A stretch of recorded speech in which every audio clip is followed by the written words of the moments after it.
Hey Virgo, how's it going? My name's Alex, and I've got some oracle messages for you here today. I have this really interesting sense of lightness and airiness, this very elegant and aloof energy.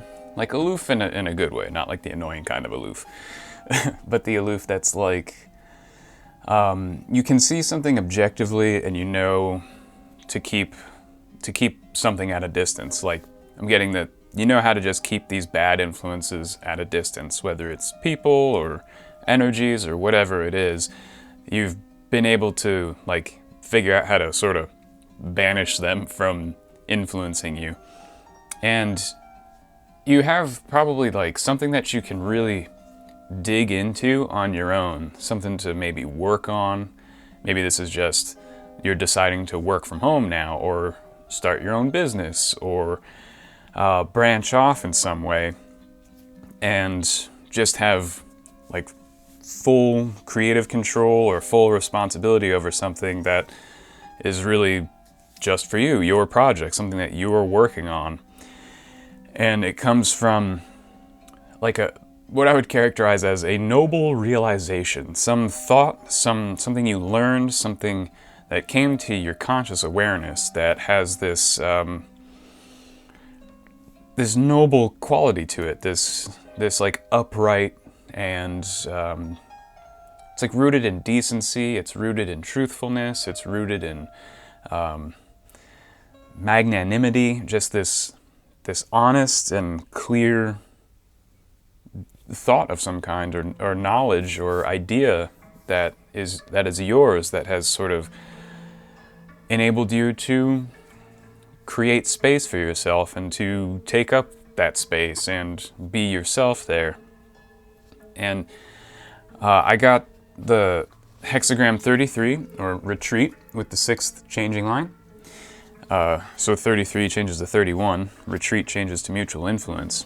And that 6th changing line, that's where you are. That's just beyond the king's line. This is the line of the sage. Now, in older traditional civilizations, and to a degree our modern one in some cases, rulers sought counsel and advice from sagacious people, from sages, from spiritually active, self-aware, self-disciplined people. And they were essentially considered more authoritative than the king or the ruler, because they were seen with a great deal of respect and reverence due to more traditional spiritual values from the past, and people took that stuff seriously. So you're in that position where you're beyond, a ruler has bonds. A ruler is bound to their responsibilities, to the government, to the law, to the things that they have to do. They have a lot of responsibilities to govern and to rule a culture. And the sage is more aloof from those responsibilities. A sage's responsibility is basically just to respond to the people who come to him or her, and to provide knowledge, wisdom, advice, counsel, that sort of thing. So the responsibilities are far less, but are equally as important.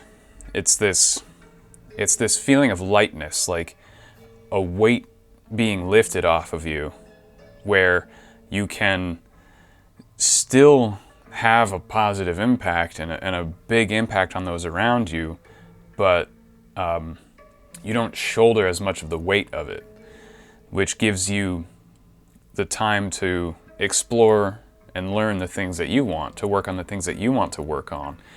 And I get the sense that people are now, or will soon, respect that about you, will provide that for you, will give you that space, and will understand, and they'll take a step back. They'll still probably come to you and ask for your help, but you won't feel as though it's entirely your responsibility. You'll feel like you're being heard, your ideas are important, your work is important, but most of the responsibility is really shared now. It's delegated, and it's not as much of a burden for you anymore.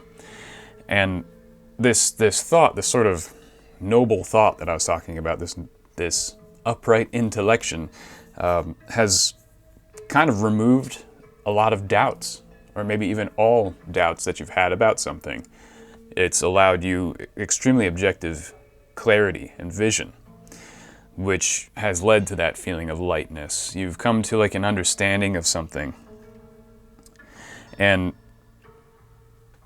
because of this sort of aloofness or this sort of retreat, you are now in a position to preserve your strength, to even increase it, and not feel like it's being wasted or unnecessarily expended or exploited. You finally have like the ability and the time and the place and space to really collect yourself.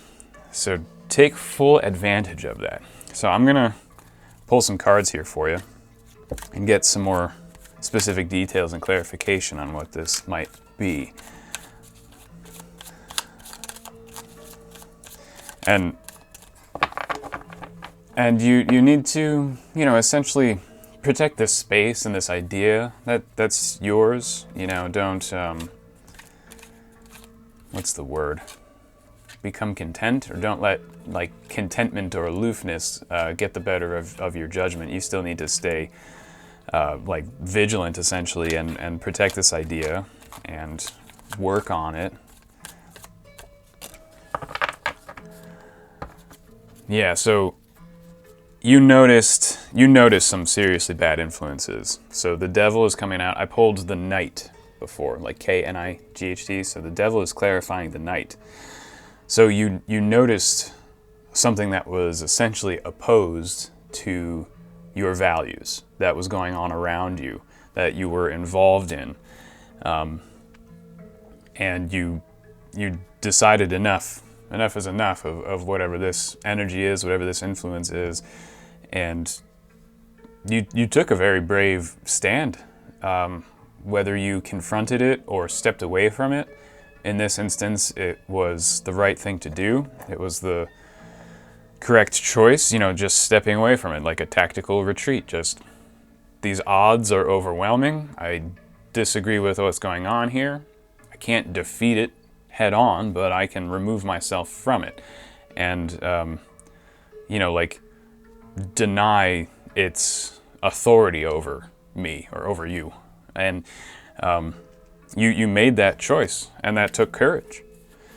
And it has opened up space, because it progressed into the element of air, which was the next sign that I pulled for you. It was just the element of air.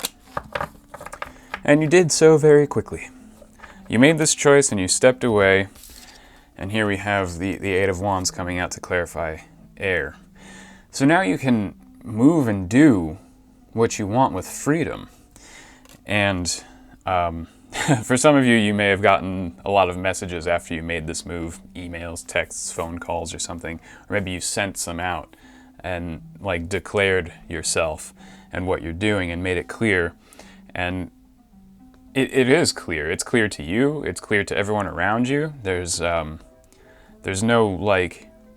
nonsense here. I'm not getting a lot of sense of resistance. There might be some resistance or some scoffing, if you will, or some disappointment. But I think on like by and large, you made like a really healthy decision that people are like, they're either totally for you and really excited and love this sense of freedom and now this ability to move around in your own space that you have. And the worst against you is just like, I get the sense that you are respected in this. And then I pulled the Magus after that. So that's, a very active hermit, right? Someone who retreats into their own space and works on their own thing, but is very, very diligent and very, very serious about it. Oh, I pulled two. Okay, so here we have the Five of Swords and the Four of Swords. So, yeah, here in this deck, the Five of Swords says defeat, and the Four of Swords says something about retirement or something? Rest from strife. Oh, sorry. bad memory. Yeah, so it may have felt like a step back. You may have even been defeated in this situation, which is why you stepped back, or the odds were just way too overwhelming and you knew you couldn't win in a head-on confrontation, and you just said, well, fine.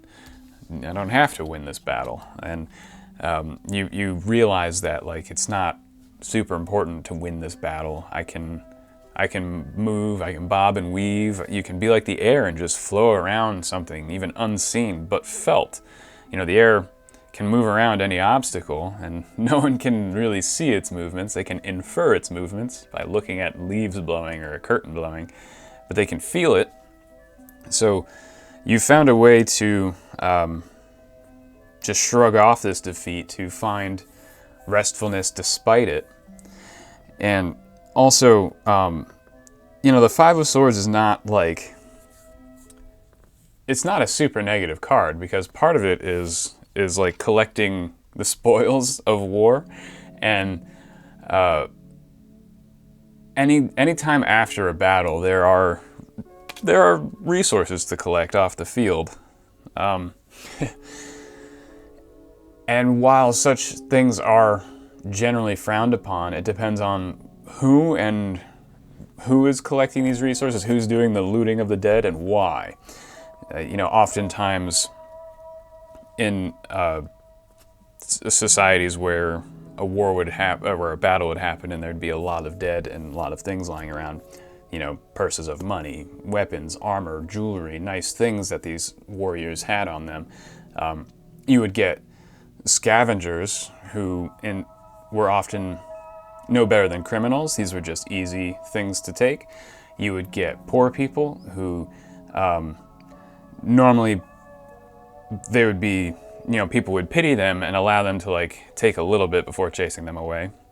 And then there were like, oh, I forget what they're called. There's a word in the French for them, but they're basically like recyclers, where they actually take things and put them to good use, distribute them back to the king or the government or whatever, or to people that they thought needed it, and like would just put all these items back into circulation and usefulness. So whatever resources were available to you after this retreat, this defeat, or this stepping aside, if you were able to claim something, I think that's totally fine. I think you may have felt bad about taking something, but you felt like you could put it to good use, and I think you're right about that. So if you have any guilt about like claiming what you believed was useful to you when you had to step aside because you believed you could put it to better use than someone else, I know that's an ethically dicey position, but you know, you can judge a tree by the fruit it bears, right? So try to put that guilt aside and be a little gentle on yourself, and just make sure that you do put those resources to good use, and no problem. So I'm going to pull a token for you, Virgo. One last thing to round this all out. What does Virgo need to know? Well, we have the hearth and the number 12. So yeah, this is just having a good home life, essentially. This is taking a chance to warm your feet by the fire, to reflect and collect yourself, to enjoy what you have. It's not really a time to go out and collect more, although that could come in the future. You're at a stage where you're just enjoying some peace and quiet, and you know, rebuilding yourself, really, after something that was probably kind of dramatic, honestly, like making this decision to take care of yourself and step aside and make sure that your actions and the influences around you are in line with your values. And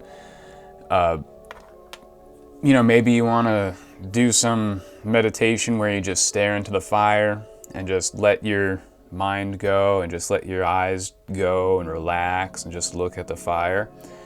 And oftentimes that can be like a purifying thing that, like, the symbolism of the flame itself, or the subconscious messaging of fire, can essentially burn away parts of our astral body, our sort of instinctual soul, that we don't need. You know, if something from your astral body is going to be burned away, it's not necessary to be there anyway. You know, the permanent and important parts of those subtle parts of ourselves really can't be burned away by meditation techniques. Only the stuff we don't need will go, so you can feel safe in just having this purifying meditation that can help you maybe just process all that stuff. Maybe, you know, I do this every few years where I will literally go outside to my fire pit, and I'll burn all my old journals and old artwork. You know, I'll delete my old music, things like that. My friends always get so pissed off when I do that, but because I think it's good stuff and they don't want to see me destroy it. But sometimes you just gotta do it to move on and become someone new. You know, we change over time, and when we finally have like a wake-up call where we consciously realize that we're surrounded by influences we don't want to be around, it can be very good to symbolically eliminate parts of our past that we just don't want. We don't want it to influence us anymore. We don't want it to be in our lives. We don't want to be that person anymore. We want to build ourselves a new personality and just be someone new and completely change and transform. And that's fine. It's very, in my opinion, it's very healthy to do that sort of thing from time to time. And you might feel like doing something like that. And my idea of it is, if I haven't looked at something in more than 2 years, if I haven't touched it, if I haven't interacted with it, whether it's like a musical instrument or a journal or anything like that, if I haven't looked at it or touched it in 2 years, I don't need it. I don't need it in my life. I can safely burn it, get rid of it, give it to charity, whatever, throw it away. I don't care. If it hasn't been in my life for 2 years, I just don't care about it. And I know that's like really harsh and not everyone agrees with that sort of thing, but it works for me. And if something like that might be interesting to you to explore, I think you can improve that feeling of aloofness and lightness and weightlifting and detachment, and just focus on doing something new for yourself, Virgo. So I think that's where the Oracle and I are going to leave it for you here today. Thank you so much for stopping by, Virgo. I always appreciate it. I always enjoy seeing you. I wish you all the best, and I'll see you next time.